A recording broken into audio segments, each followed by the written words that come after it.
అందరికీ good evening అండి. ఈరోజు మీరు చెప్పినటువంటి అన్ని ఉదాహరణలు గమనిస్తే ఎవరి వ్యక్తిగత ప్రయోజనాల కోసం, స్వార్థ ప్రయోజనాల కోసం వాళ్ళు పర్సనల్గా టార్గెట్ చేసి వ్యక్తుల మీద మాట్లాడుతున్నారు. అంతే తప్ప దానివల్ల ప్రజలకు తెలంగాణ రాష్ట్రంలో ఒరిగేది లేదు, వచ్చేది లేదు. ఈరోజు భారతీయ జనతా పార్టీ తెలంగాణ రాష్ట్రంలో ప్రజల పక్షాన పోరాటం చేస్తుందనడానికి అనేక ఉదాహరణలు ఉన్నాయి. మా పార్టీ మన్నాటికి మొన్న ఏదైతే తెలంగాణ రాష్ట్రానికి సంబంధించిన రైతుల సమస్యల విషయంలో కానీ, లేకపోతే మొన్న ఆర్టీసీ కార్మికుడు చనిపోతే బండి సంజయ్ గారు చేసినటువంటి ర్యాలీలో కానీ అనేక సమస్యల మీద భారతీయ జనతా పార్టీ పోరాటం చేస్తుంది ప్రజల పక్షాన. కానీ మిగతా పార్టీల విషయంలో మీరు చూడండి ఒకసారి, వాళ్ళు పర్సనల్గా టార్గెట్ చేస్తారు. నువ్వెంత అంటే నువ్వెంత అని మాట్లాడుకుంటున్నారు. నీ సంగతి చూస్తా, నీ అంత చూస్తా. మీ అరవింద్ గారు కూడా ఇలాంటి మాటలు ఆయనేమో పిట్టల ద్వారా ఇప్పుడు పిట్టల దొరసాని వచ్చింది అన్నాడు. అవును, మరి ఏంది ఆ మాటలు మహిళను పట్టుకున్నట్లా? ఇప్పుడు నేను ఏమంటున్నానంటే కొత్త పార్టీలు వస్తుంటాయి పోతుంటాయి, దాంట్లో విషయంలో పెద్దగా స్పందించాల్సినటువంటి అవసరం లేదు. గతంలో ఒక ఆయన కూడా కేఏ పాల్ అనేట ఆయన కూడా ఒక పార్టీ పెట్టిండు కదా, ఏమైంది? పార్టీలు పెడతారు, వస్తుంటాయి పోతుంటాయి, ప్రజల పక్షాన ప్రజల కోసం పనిచేసేటువంటి పార్టీలు కొన్ని మాత్రమే ఉంటాయి. ఆ పార్టీలు మనకు తెలిసి గత చరిత్రను మొత్తం కూడా దాముకుంటే చాలా కొన్ని పార్టీలు మాత్రమే ఉన్నాయి మన రాష్ట్రంలో. అంతే తప్ప ఈ మిడిమిడి జ్ఞానంతో వచ్చి పార్టీ పెట్టి దాంతో సాధించేది లేదు, వచ్చేది లేదు.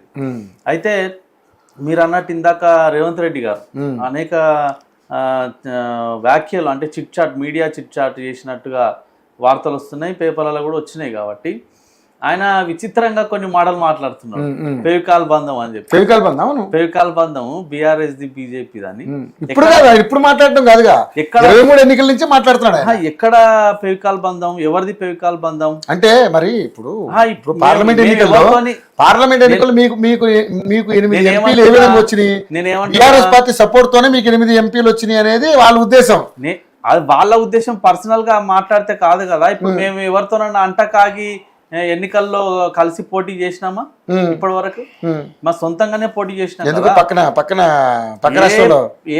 ఇక్కడ తెలంగాణ గురించి మాట్లాడుతున్నా నేను. తెలంగాణ రాష్ట్రంలో ఇప్పటి వరకు భారతీయ జనతా పార్టీ అఫీషియల్ గా ఏ పొలిటికల్ పార్టీతోని అంటకాగి ఎన్నికల్లో పోటీ చేసిందా? చేయలేదు కదా.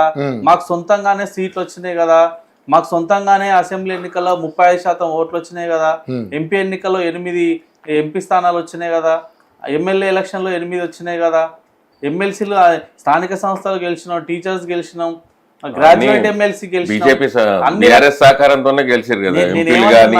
విమర్శలు చేయడం వేరు, వాస్తవాలు వేరు. సో భారతీయ జనతా పార్టీకి తెలంగాణ రాష్ట్రంలో 100% మద్దతు పెరుగుతుంది. ఎవరితోనూ అంటకాగి ఎన్నికలకు పోవాల్సినటువంటి అవసరం అంతకంటే మాకు లేదు. దేవుడి మీద ఒట్టేసి ఒట్టేసి మేము బీఆర్ఎస్ తో బీజేపీ తోటి కలిసి బీఆర్ఎస్ తో కలిసి వెళ్ళబోమనే మాట కూడా మాట్లాడు. అది ఒట్టే చెప్పగలని అడిగాడు. నేను ఏమంటున్నా, ఒట్టే చెప్పగలని అడుగుతున్నాడు. సరే, ఆయన ఒట్టేసి ఒక మాట, ఒట్టేయకుండా ఒక మాట చెప్పడం ఆయనకు అలవాటేమో కానీ ఆయన ఎవరినన్నా అడగొచ్చు, పెద్ద విషయం ఏం లేదు దాంట్లో. కానీ ఆయన ఎన్నికల సందర్భంగా ఎక్కడెక్కడ పోయి ఒట్లేసిండు. యాదగిరి లక్ష్మీ నరసింహస్వామి కాడికి పోయి నరసన్న మీద ఒట్టేసి, గద్వాల జోగులాంబ కాడికి పోయి అమ్మవారి మీద ఒట్టేసి, రాజన్న సిరిసిల్ల జిల్లా పోయి నేనేమంటున్నా,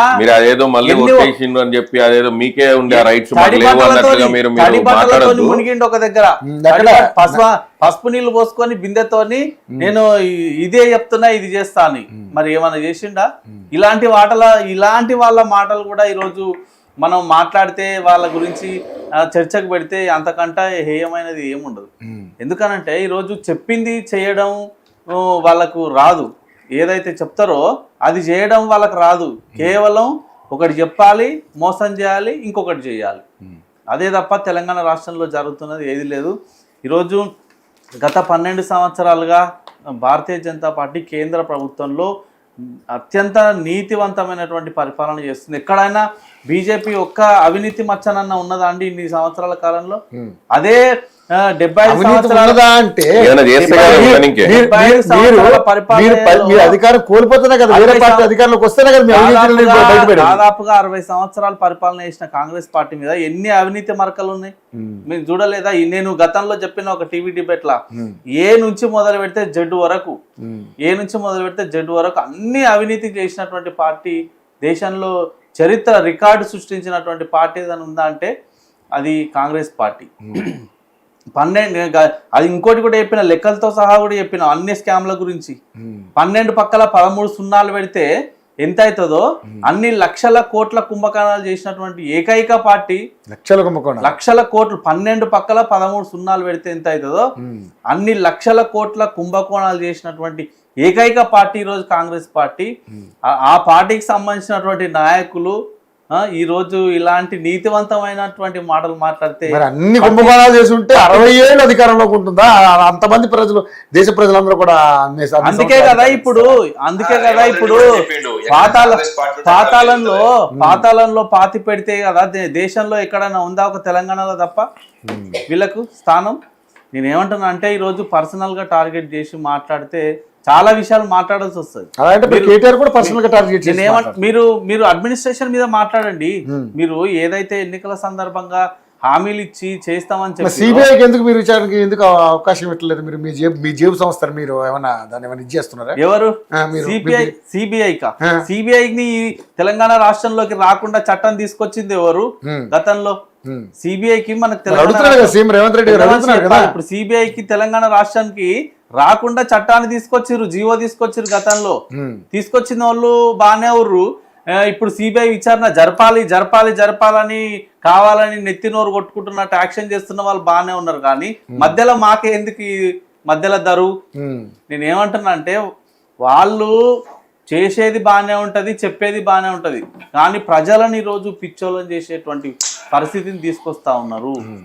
సిబిఐ ఎంక్వైరీ ఎవరు వద్దంటున్నారు? చేయమని చెప్పానండి. కాళేశ్వరంలో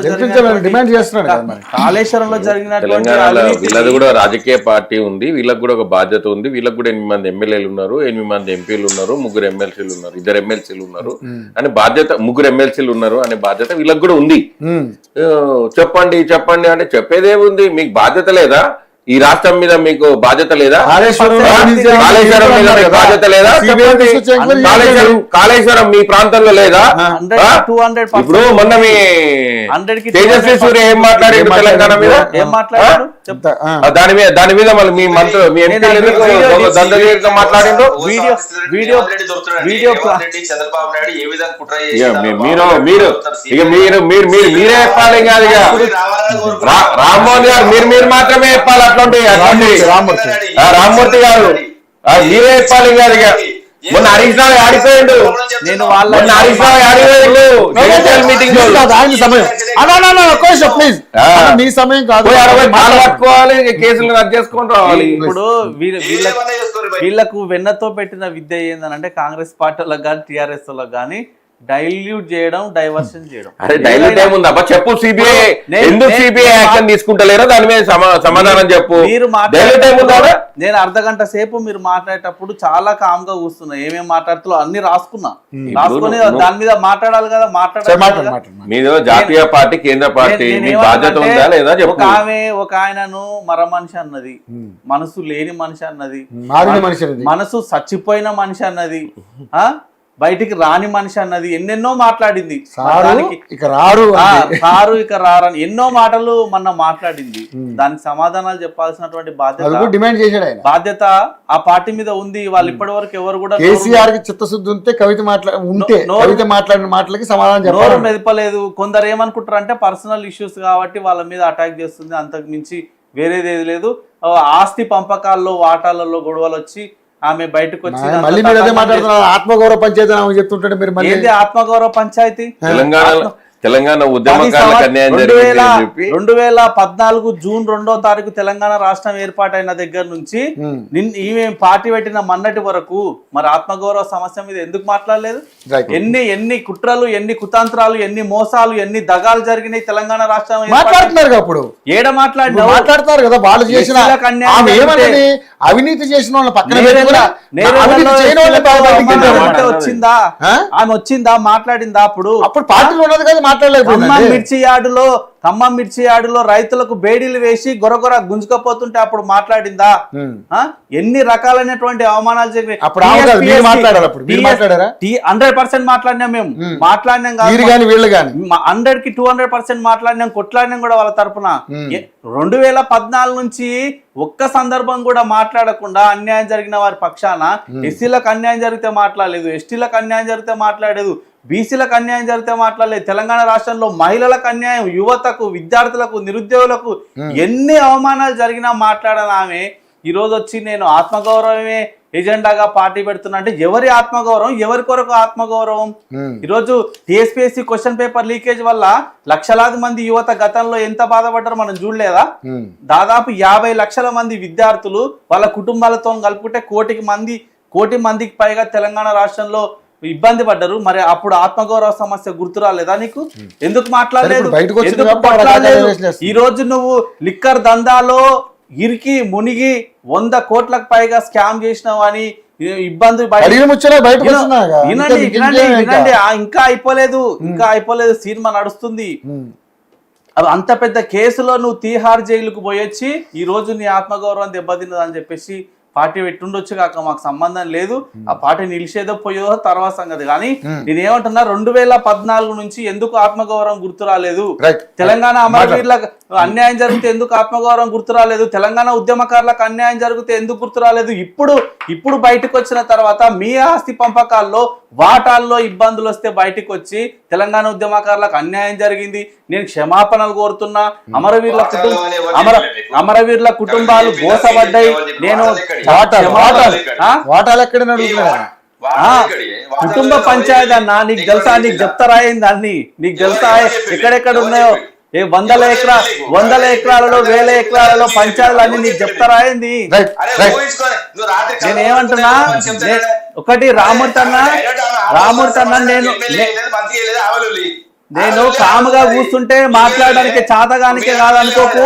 నిన్ను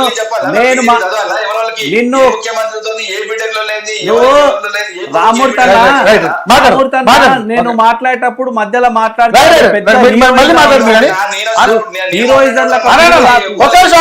మధ్యలో మాట్లాడడం హీరోయిజం కాదు, డిస్టర్బ్ చేయడం తెలుసా? ఒక వ్యక్తి మాట్లాడేటప్పుడు డిస్టర్బ్ చేస్తే మన జగ్గయ్య గారు సార్, పార్టీలు వాళ్ళ ఇష్టానుసారంగా వాళ్ళు మాట్లాడుకుని ఒకరి మీద ఒకరు దుమ్మెత్తి పోసుకుంటారు, విమర్శలు చేసుకుంటారు. అది రాజకీయంగా వాళ్ళని విమర్శించుకుంటా ఉన్నారు. ఎవరైతే ఇలా విమర్శించడం